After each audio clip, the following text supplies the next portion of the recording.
It's been another day of wild weather on the state's coastline, and it's not over yet. The system that battered the southern and central coast today moved north, leaving fallen trees and damaged buildings in its wake. While the worst has passed, authorities are warning people to stay vigilant, with more high tides and rough seas expected tonight. Letitia Lemke reports. As the sun rose, the level of damage became clear.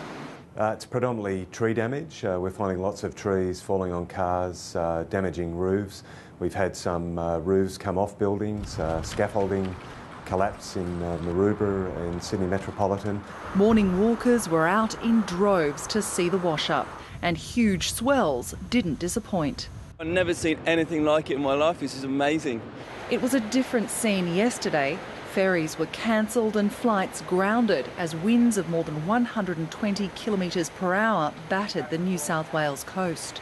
Thousands of homes were plunged into darkness, with power cuts across Sydney and the Central Coast. At its peak, it was of the order of a Category 1 or 2 cyclone. The gusts would have been that strong.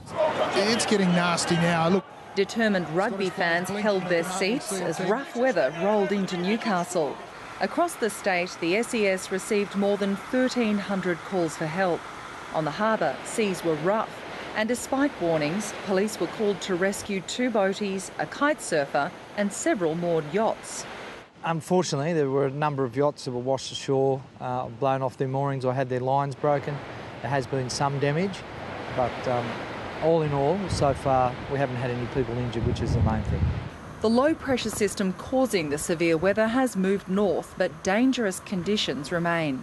Well, we'll see large amounts of sand going off the beaches, and low-lying property along beaches is at threat from such large waves, particularly given this very high spring tides we do have.